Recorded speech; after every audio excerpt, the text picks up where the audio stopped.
मित्रांनो, तुमचं पुन्हा एकदा GB स्टोरी टेलर या यूट्यूब चॅनलवर स्वागत आहे.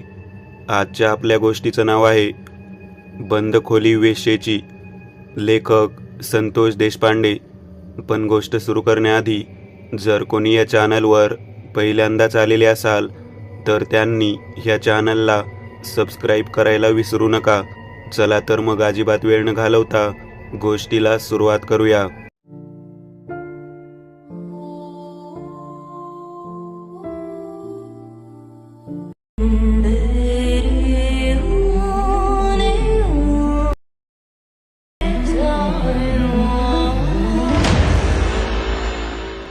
दत्ता आणि विजा माझ्याकडे पाहत म्हणा, एक लक्षात घे, आपण ज्या ठिकाणी चाललेलो आहोत त्या वाटेने जाताना नारळ, कैऱ्या, चिकू यांची झाडं आहेत. आपल्याला पाहिजे तेवढ्या गोष्टी रात्रीतून काढता येतील. आणि विशेष गोष्ट म्हणजे 1:15 वाजता आपल्याला लाल बत्तीमध्ये जायला मिळेल. मी म्हणालो, लाल बत्ती म्हणजे? अरे तो लाल बत्ती एरिया नाही का, त्या ठिकाणी. काय आहे तिथे? अरे वेड्या, लाल बत्ती म्हणजे कळत नाही का तुला? चमचम एरिया म्हणतात. तिथं रात्रीच्याला चमचम सुरू होते. त्या ठिकाणी नृत्य सादर करत असतात आणि त्या ठिकाणी देहविक्रीचा व्यवसाय सुरू होतो. काय बोलतोस तू? मला माहीत नाही आपल्या गावामध्ये असा सुद्धा एरिया आहे तो. तेव्हा विजा म्हणाला, तू अजून बारका आहेस त्यामुळे तुला काहीच माहिती नाही. परवाच प्रसाद त्या ठिकाणी जाऊन आला. त्याच्यासोबत अरुणसुद्धा होता. त्या दोघांनी मिळून खूप मजा केली. अरे वेड्या, असला भारी डान्स त्यांनी पाहिला. त्यांनी मोबाईलमध्ये शूट करून आणलेला आहे ते. काय तर डान्स पाहिला म्हणे. हे काय, मोबाईलमध्ये आपल्याला यूट्यूबवरती पाहायला सुद्धा मिळतंच ना, असं काय त्यात? तेवढ्यात दत्ता म्हणाला, अरे बावळटा, मोबाईलमध्ये पाहणे आणि प्रत्यक्षात पाहणं त्यात फरक आहे का नाही? होय, प्रसाद तर म्हणत होता तिथे खोली आहे जी वरच्या मजल्यावर नाहीच खालच्या मजल्यावरची आहे. मागच्या खिडकीतून सगळं काही दिसतं. काय बोलतोस? अरे होय, सगळ्या चंगळमंगळ गोष्टी दिसतात. अरे बापरे, मग मला वाटतं आपण आजच तिकडे जायला हवं.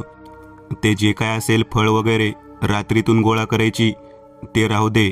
मला नारळ पण नको आणि मला चिकू पण नको. आपण आता जे काय पाहायचंय ते तिथे गेल्यावरतीच पाहू. प्रसादने एवढे सांगितले म्हटल्यावर निदान प्रत्यक्ष पाहण्याचा अनुभव तरी घेऊ. मग आम्ही काय म्हणतोय तेच तर सांगत आहोत ना. आणि तू वेड्यासारखा म्हणतोय की तुला साधा लालबत्ती एरियासुद्धा माहीत नाही. विजाचं आणि माझं बोलणं झालं होतं. आम्ही कधी एकदा त्या एरियामध्ये जातोय. आम्हाला असं झालं होतं. मी, विजू, दत्ता, अरुण आम्ही चौघेजण त्या ठिकाणी जाण्यासाठी तयार झालो होतो. अरुण तर मला म्हणाला, चांगला जास्त मेगापिक्सलचा कॅमेरा घेऊन जाऊ म्हणजे शूटिंग व्यवस्थित करता येईल. त्यावेळेला विजू म्हणाला, आणि जर कोणी रात्रीतून पकडलं तर? त्या एरियात बॉन्सर असतात. बॉन्सर बाहेर कशाला फिरतील? ते गेटवरती असणार ना. होय, तसंही असू शकतं, परंतु रिस्क नको. मोबाईल वगैरे घ्यायला नको, नाहीतर आपण सरळ सरळ सापडायचो. मोबाईलमध्ये जर चेक केलं आणि आपल्याला जर बडवलं तर? नको बाबा, मला भीती वाटते. आपण फक्त पाहून नेत्रसुख घेऊन येऊ. नको त्या गोष्टीमध्ये पडायला नको. जेवढं पाहायला मिळते तेवढं ठीक आहे. आम्ही सर्वजण निघालो. जाताना सोबत टॉवेल आम्ही आमच्या खांद्यावरती घेतला होता, म्हणजे जेणेकरून आम्हाला कोणी ओळखू शकणार नाही. एका पाठोपाठ एक आम्ही त्या एरियाच्या दिशेने जात होतो. त्यानंतर मागच्या बाजूला असलेल्या डोंगराच्या दिशेने जायचं ठरवलं, कारण तिकडूनच पाठीमागून आम्हाला त्या ठिकाणी घुसता येणार होतं. बरीच मोठी मंडळी मोठमोठ्या गाड्यातून, त्या चौकातून, त्या वेश्या व्यवसाय करणाऱ्या मुलींच्या खोल्यामधून वरच्या दिशेने जायला निघालेले होते. सर्व खोल्या दुसऱ्या मजल्यावरतीच होत्या. फक्त प्रसादने जी सांगितली होती ती खोली खालच्या मजल्यावरती होती आणि ती सुद्धा डोंगराच्या कडेला असलेल्या एका मोठ्या कौलारू बंगल्यामध्ये. मागच्या बाजूची खोली काहीतरी विशेष ठिकाण असावं अशा पद्धतीने आम्हाला ती खोली दिसत होती. अरुण म्हणाला, मला वाटतं आपण अगदी जवळून व्यवस्थित पद्धतीने कसं दिसेल याचा अंदाज घ्यायला हवा. त्याच्या मनामध्ये तो विचार यायला आणि तेवढ्या समोर त्या मागच्या बाजूला असलेल्या खिडकीचा दरवाजा उघडायला गाठ पडली. आतमध्ये कोणीतरी आहे हे आम्हाला जाणवलं होतं. विजा म्हणाला, गिऱ्हाईक आलेलं दिसतं बाबा. आतमधली मुलगी कोणती आहे ते नीट पाहायला हवं. आमच्या मनामध्ये एक प्रकारची लालसा निर्माण झालेली होती. हळूहळू आम्ही मागच्या बाजूला असलेल्या झाडीतून वाट काढत त्या खोलीच्या बरोबर मागच्या बाजूला येऊन पोहोचलो. त्या खिडकीच्या जवळ जाणार तेवढ्यात लाईट गेली. अरे चा, आता लाईट गेली. काय खरं नाही बो, आता आपल्याला कसे दिसणार. तेव्हा अरुण म्हणाला, मी तुम्हाला म्हणालो होतो की मोबाईल घेऊन येऊ, चांगला मोठा मेगापिक्सलचा कॅमेरा घेऊ, म्हणजे नक्कीच आपल्याला ते शूट करता आलं असतं. तेव्हा मी म्हणालो, तू मूर्ख आहेस का रे, तुला काही समजतं का. अरे लाईट गेली आहे, मोबाईल शूटिंग करायचं म्हटलं तरी आतमध्ये लाईट हवी ना. इथे तर कसलीच लाईट नाही, मग कसं काय दिसणार. तेवढ्यात आतमधल्या भागामध्ये एक निळा बल्ब लागला. तो बल्ब पाहिल्यानंतर आमच्या लक्षात आलं, केवळ त्याच कौलारू इमारतीमधील लाईट बंद करण्यात आलेली होती. आतमधल्या भागात केस मोकळे सोडून एक मुलगी आरशासमोर उभारलेली दिसली. आम्ही सर्वच्या सर्वजण शांततेने तशाच पद्धतीने बसून राहिलो. थोड्या वेळामध्ये कोणीतरी त्या ठिकाणी येणार आणि आम्हाला नेत्रसुख पाहायला मिळणार, अशा बेतामध्ये आम्ही होतो. अरुण मला म्हणत होता, आता काही बोलू नको, आता कोणताही अडथळा नाही, अगदी व्यवस्थित पद्धतीने दिसत आहे. आम्ही साधारण छाती एवढ्या उंचीवरती असलेल्या त्या खिडकीला चांगल्या पद्धतीने हलवून आत डोकावून पाहत होतो. आतमध्ये निळ्या रंगाच्या प्रकाशामध्ये आरशासमोर बसलेले त्या मुलीने तिच्या पाठीवरती असलेल्या ब्लाऊजला सरगाठ बांधली होती.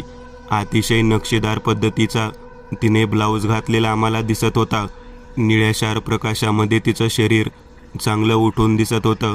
तिने पाठीवरचे केस समोरच्या दिशेने पुढे घेतले आणि त्या निळ्या रंगाच्या प्रकाशामध्ये ब्ल्यू डायमंड पद्धतीने तिची पाठ चमकू लागलेली होती. दत्ता माझ्याकडे पाहत म्हणाला, काही बोलू नका, शांत राहा, फक्त पाहण्याचा प्रयत्न करा. एकटक लक्ष देऊन आम्ही तिच्याकडेच पाहत होतो. आता कोणीतरी आतमध्ये येणार हे आम्हाला जवळजवळ लक्षात आलेलं होतं. तेवढ्यात त्या दरवाजावरती मोठी थाप पडली. तिने दरवाजा उघडला. अरुण माझ्याकडे पाहत म्हणाला, आता मस्तपैकी चंगळ पाहायला मिळणार. मी त्याला म्हणालो, शांत बस, काही बोलू नकोस, आवाज जर गेला ना फुकट रंगी हात सापडू आपण. माझ्या बोलण्यावरती सर्वजण शांत झाले. दरवाजा उघडला गेला आणि आतमध्ये नशेमध्ये झिंगत असलेला एक तरुण मुलगा आलेला दिसला. त्याने त्या मुलीकडे पाहिले आणि काही क्षणात तिच्या अंगावरती तो स्वार झाला.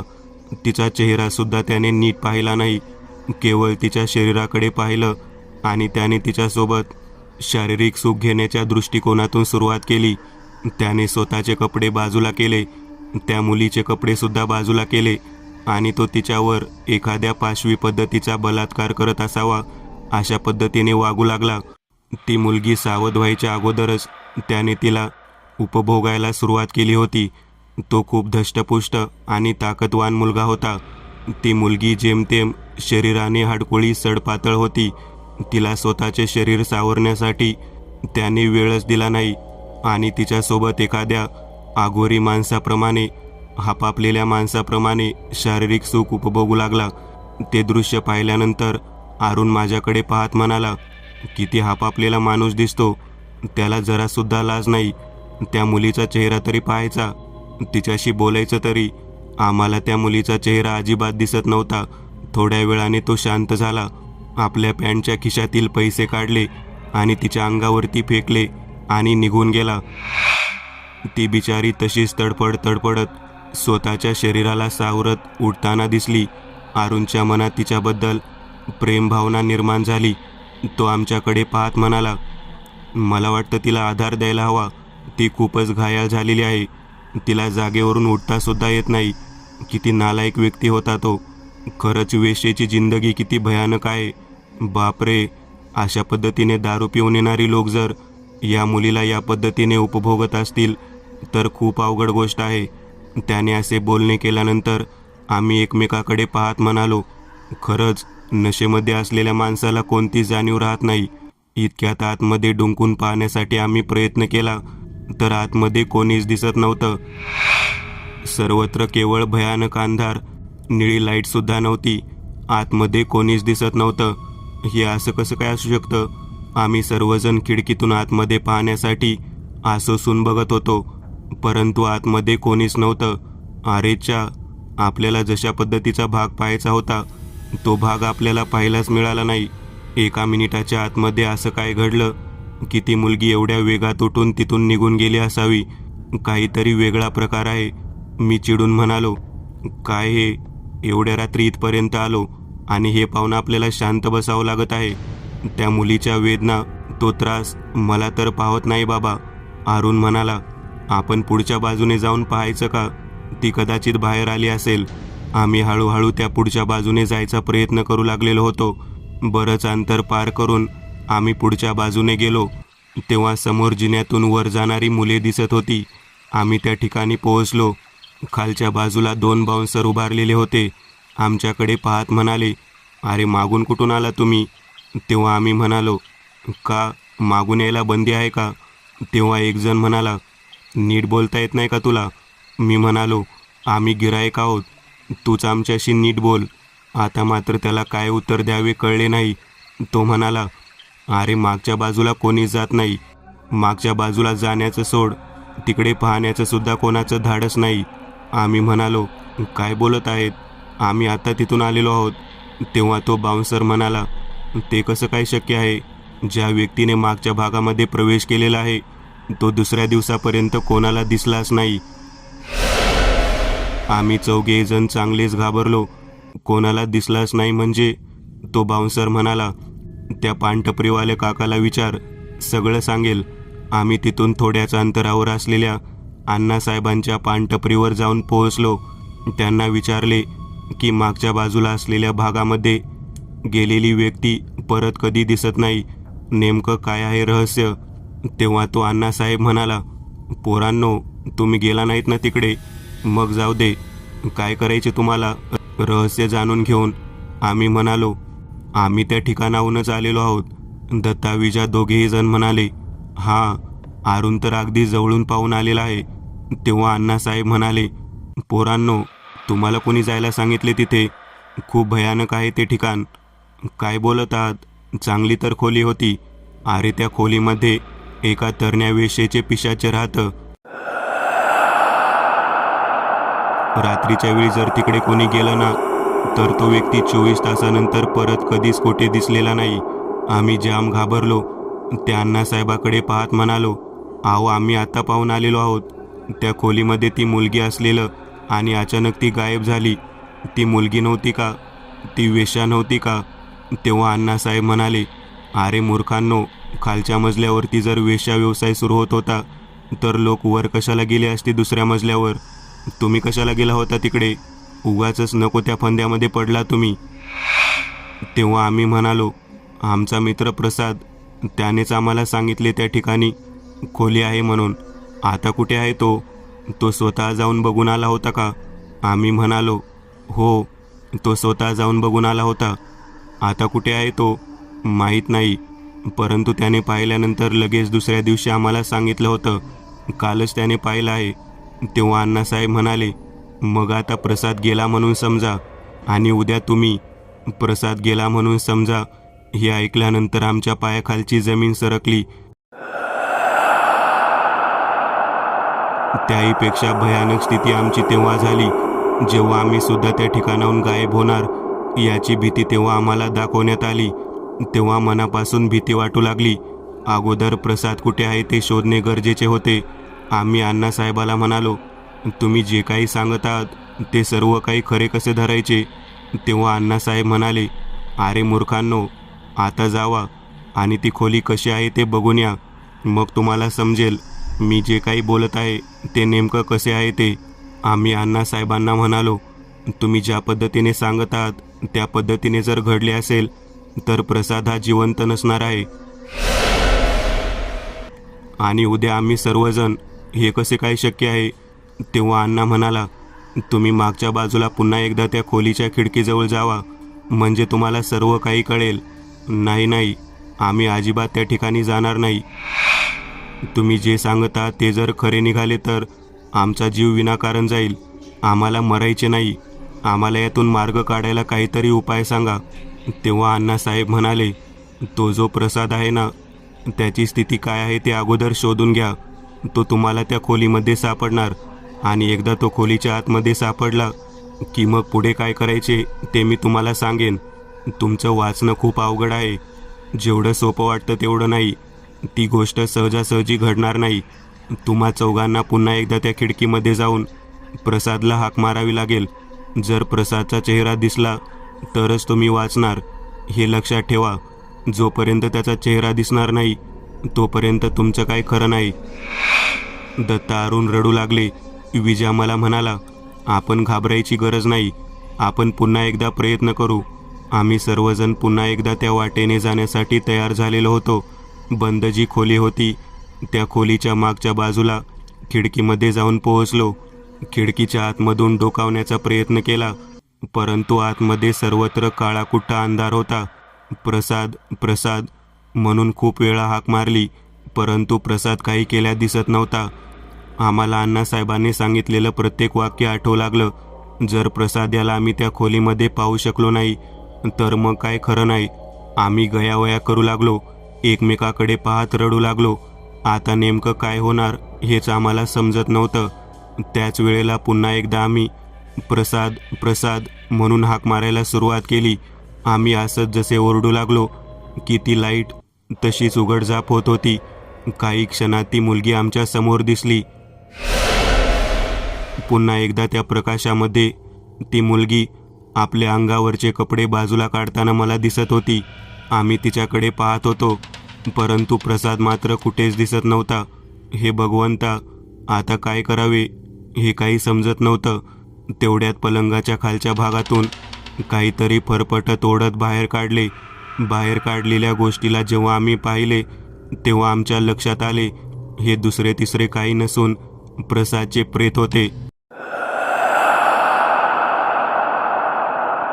कदाचित त्याचा जीव गेलेला होता. प्रसादची एवढी भयानक अवस्था पाहून आम्ही चांगलेच घाबरलो. त्या मुलीने त्याचे प्रेत पलंगावरती उचलून आदळले. आमच्या डोक्यामध्ये एक गोष्ट आली की अण्णासाहेबांनी सांगितलेल्या पद्धतीने प्रसाद आम्हाला परत दिसलेला होता. आम्ही लागलीच तिथून पळत अण्णासाहेबांच्या दिशेने जाण्यासाठी निघालो. आम्हाला प्रसादचा मृत्यू झालेला आहे हे जवळजवळ समजलेले होते, परंतु आता पुढे काय करायचे ते समजले नव्हते. प्रसादचा मृत्यू झालेला आहे कळाल्यानंतर अरुण रडू लागलेला होता. आता आपण सुद्धा प्रसादप्रमाणे त्या खोलीमध्ये मरणार. ती बंद खोली होती. ती एका वेश्येची होती आणि ती वेश्या म्हणजे खरंच एक भयानक पिशाचे होतं हे आम्हाला समजलेले होते. आता आपण त्यापासून वाचायचे कसे, नेमकं काय घडलं आहे तिच्या बाबतीत याचा विचार आमच्या मनामध्ये येऊ लागलेला होता. अण्णासाहेबापर्यंत आम्ही धावत आलो आणि अण्णासाहेबांना म्हणालो, आम्हाला प्रसाद त्या ठिकाणी दिसला, त्याचा मृत्यू झालेला आहे. तेव्हा अण्णासाहेब म्हणाले, लेकरांनो, तुमचं नशीब खूप चांगलं, म्हणून तुम्हाला त्याचे प्रेत तरी दिसलं. मी सांगतो तेवढं काम करा. प्रत्येकाने 5-5 पान तुमच्या हातामध्ये घ्या. हळकुंड घ्या. ही काळी सुपारी घेऊन मी सांगतो त्या पद्धतीने त्या खोलीजवळ त्या चारही दिशेला ते साहित्य 1-1 फूट खाली खोदून तसेच पुरा आणि लगेचच माझ्याकडे या. मी सांगतो तुम्हाला काय करायचं ते. त्याने सांगितलेल्या पद्धतीने आम्ही सर्व साहित्य घेऊन त्या ठिकाणी जाण्यासाठी निघालेलो होतो. मनामध्ये भयंकर भीती होती. वरच्या दिशेने पाहिले तर त्या बंद खोलीच्या वरच्या कौलारू भागामध्ये प्रसादला उलटं टांगण्यात आलेलं होतं आणि ती खोलीमधली असलेली मुलगी मोठमोठ्याने ओरडत होती. ती अर्धनग्न अवस्थेमध्ये प्रसादच्या प्रेताला बाहेरच्या बाजूचा असलेल्या झाडाला उलटं टांगून किंचाळत होती. त्या भयानक स्थितीला पाहून आम्ही त्या ठिकाणी जाऊन कशा पद्धतीने ते पान आणि ते साहित्य 1 फूट 1.5 फूट खड्डा खंदून कसं काय खोदून पुरायचं याचा मला प्रश्न पडलेला होता. आता त्याशिवाय काही विलाज राहिलेला नव्हता. प्रसादला मेलेल्या पाहिल्यानंतर आमच्यासमोर आमच्या सर्वांचा उलटा टांगलेला मृतदेह दिसू लागला. ती मुलगी प्रचंड सुंदर दिसायला होती आणि तिचे शरीर एष्टीसुद्धा बहारत होती. तरीसुद्धा मनामध्ये तिला पाहिल्यानंतर वासना दूरवर पळून गेलेली होती, कारण मृत्यू समोर दिसत होता. असं कोणतं कारण होतं म्हणून त्या बंद खोलीतल्या त्या पैशाचे स्त्रीने प्रसादला मारलेला असावं याचा विचार मनात येऊ लागलेला होता. आता काही करून आम्हाला ते सर्व साहित्य चारही दिशेला पुरायचं होतं. आम्ही चारही दिशेने ते साहित्य पुरण्याच्या दिशेने तयारीला लागलेलो होतो. बराच वेळ गेला. अर्ध्या तासानंतर ती स्त्री दिसायची बंद झाली. आम्ही पुन्हा एकदा त्या ठिकाणी जाऊन खोदायला सुरुवात केली आणि ते 5 पान आणि बाकीचे साहित्य त्या खड्ड्यात पूर्ण आणि परत एकदा अण्णासाहेबांच्या पानाच्या टपरीकडे येऊ लागलो. आमच्या जीवामध्ये जीव आलेला होता. आतापर्यंत कोणत्याच कार्यामध्ये अडथळा निर्माण झालेला नव्हता. आता पुढे जगायचं कसं यासाठी आमची धडपड सुरू झालेली होती. आम्ही सर्वजण अण्णासाहेबांच्या टपरीवर येऊन थांबलो. अण्णासाहेब आमच्याकडे पाहत म्हणाला, सर्व साहित्य अगदी व्यवस्थित पद्धतीने त्या खड्ड्यामध्ये पुरून आलात ना? आम्ही सर्वजण होय म्हणालो. आता चला, मी सांगतो ते करायचं आहे. त्याने त्याची पानटपरी बंद केली आणि आमच्या समवेत तो निघाला. अण्णासाहेब आमच्याकडे पाहत म्हणाला, चला, मी सांगतो त्या पद्धतीने तुम्हाला आतमध्ये जायचं आहे. आम्ही त्या घराच्या जवळ जाऊन पोहोचलो. अण्णासाहेबांना सांगितले की आपल्याला एक एक करून त्या खोलीच्या आत जायचं आहे. तुम्ही 4 जण आत गेला तरच तुम्हाला यातून सुटका मिळणार आहे. अण्णासाहेबांचे हे बोलणं ऐकल्यानंतर आम्ही हादरूनच गेलो. तुम्ही त्या पिशाचे वेश्येच्या खोलीमध्ये आम्हाला पाठवत आहात. ती खोली बंद असते आणि तुम्ही आम्हाला त्या खोलीत पाठवत आहात. तेव्हा अण्णासाहेब म्हणाले, अरे तुम्ही तुमच्या हाताने जे साहित्य चारही दिशेला पुरलेले आहे त्या साहित्यामुळे आतमध्ये असलेली ती मुलगी त्या खोलीच्या कडेनेच गोल गोल फिरत राहील. ती त्या खोलीच्या संपूर्ण बाहेरच्या भागामध्ये तुम्हाला शोधेल, परंतु बाहेरच्या कोणत्याही ठिकाणी तुम्ही तिला दिसणार नाही, कारण तुम्ही तिच्याच खोलीमध्ये बंद असणार आहात. उद्या रात्री मी तुम्हाला त्या खोलीतून बाहेर काढेल. तोपर्यंत ती मुलगी ते तुम्ही पुरलेलं साहित्य प्राप्त करून मुक्त झालेली असेल. आम्ही हे ऐकल्यानंतर हादरलोच. अहो, तुम्ही आम्हाला त्या खोलीत बोलायचं म्हणत आहात. तेव्हा अण्णासाहेब म्हणाले, त्याशिवाय पर्याय नाही. लक्षात घ्या, आजपर्यंत कधीही 4 व्यक्ती त्या खोलीच्या जवळ आलेले नाहीत. तुम्ही पहिल्यांदा 4 जण आलेले आहात आणि नशीब इतकं मोठं आहे की तुम्ही 4 जण वाचणार आहात. फक्त तुम्हाला बंद असलेल्या खोलीमध्ये तुम्हाला राहावं लागणार आहे. आम्ही म्हणालो, अण्णासाहेब, काय रहस्य आहे त्या खोलीचं? त्या मुलीवर कोणी अत्याचार केले होते का? ती अशा पद्धतीने लोकांचा जीव का घेत आहे? जो व्यक्ती पाहायला जातो त्या व्यक्तीला अशा पद्धतीने ती का मारत आहे? तेव्हा अण्णासाहेब म्हणाले, तुम्ही खोलीमध्ये गेल्यानंतर तुम्हाला उद्या संध्याकाळी परत जेव्हा बाहेर यायला मिळेल तेव्हा मी सर्व काही सांगेन. त्या अगोदर मी तुम्हाला हे काही सांगू शकत नाही.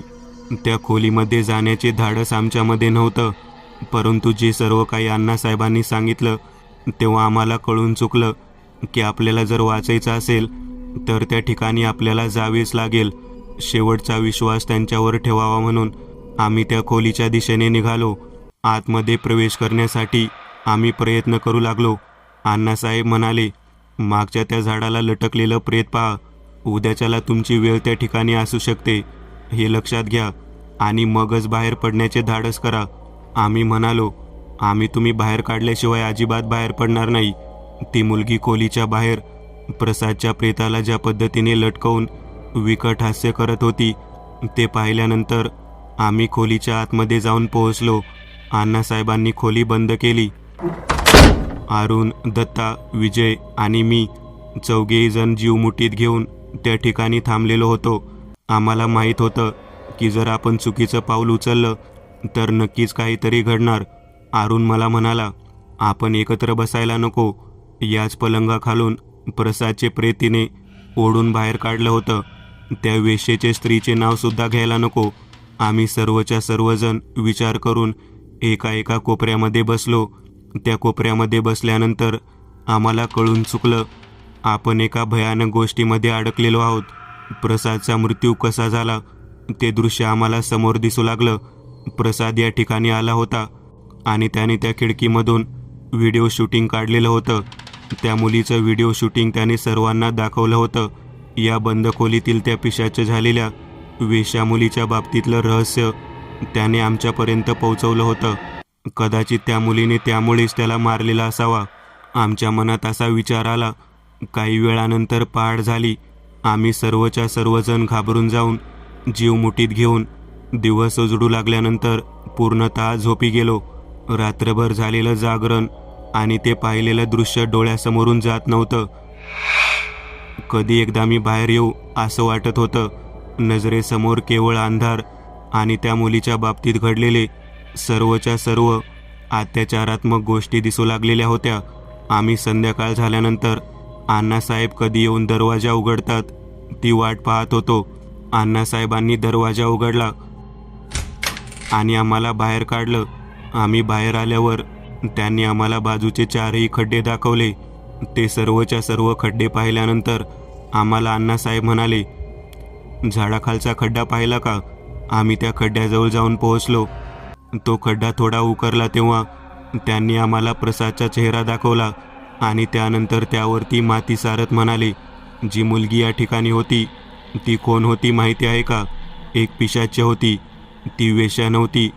तिला वेश्या म्हणून लोकांनी नाव ठेवली, मजबूर केलं. त्या मुलीच्या घरामध्ये ती झोपलेली असताना याच खिडकीतून काही मुलांनी मोबाईलमधून शूटिंग केलं. ती तिच्या कॉलेजमधील मुलं होती आणि ते सर्वत्र व्हायरल करतो म्हणून तिला धमकी दिली आणि याच खोलीमध्ये तिच्यावरती त्या 5ही जणांनी एकापाठोपाठ एक बलात्कार केला. अखेर त्या मुलीचा जीव 1 महिन्यानंतर गेला, कारण महिनाभर एक मुलगा येऊन तिच्यावर बलात्कार करत होता. तिचा बाप गावाकडे शेतीच्या कामासाठी राहिलेला होता. त्या मुलीच्या सोबत तिची आजी होती. आजी बाहेर झोपली की त्या खोलीमध्ये कॉलेजची मुलं यायची आणि या पद्धतीने वागायची. आजूबाजूला हा प्रकार तिच्या सहमतीने सुरू असल्यामुळे तिला वेश्या म्हणून सर्वजण समजू लागले. त्या खिडकीतून जर कोणी मोबाईलची शूटिंग काढलं तर ती त्या व्यक्तीला जिवंत सोडत नाही आणि ती चूक या प्रसादने केली. तिला तो एकटा सापडला म्हणून तिने दुसऱ्या दिवशी संध्याकाळपर्यंत संपवून टाकले. त्याच खिडकीतून तुम्ही 4घे जण रात्री ते दृश्य पाहण्यासाठी आला, परंतु तुम्ही 4घे असल्यामुळे 4ही दिशेने पवित्र पान सुपारी ठेवून तिला मुक्त करण्याचा योग आला. 4 व्यक्तींच्या हाताने ठेवलेला घास तिला जर प्राप्त झाला तर ती या जगातून मुक्त होणार होती आणि हीच नामी संधी चालून आली. म्हणून मी तुम्हाला तो उपाय सांगितला आणि ती तुमच्या हाताचा घास घेऊन ती निघून गेली. आम्ही अण्णासाहेबाकडे पाहत म्हणालो, तुम्हाला एवढं सगळं माहीत होतं तर मग प्रसादचा जीव का जाऊ दिला? तेव्हा अण्णासाहेब म्हणाले, प्रसाद माझ्यापर्यंत आलाच नाही.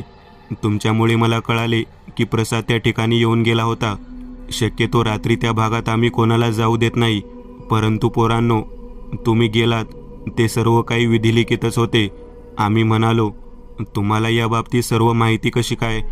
तेव्हा तो पानटपरीवाला अण्णासाहेब म्हणाला, मित्रांनो, त्या पोरीचा शेतामध्ये कामासाठी गेलेला बाप मीच होतो. माझ्याच मुलीच्या बाबतीत ही भयानक घटना घडली होती. त्या बंद खोलीचं रहस्य आम्हाला आता कळालेलं होतं. ती बंद खोली वेश्येची नव्हती तर एका निरागस मुलीची होती. मित्रांनो, आज पुरतं एवढंच. तुम्हाला जर काही गोष्ट आवडली असेल तर नक्की लाईक करा.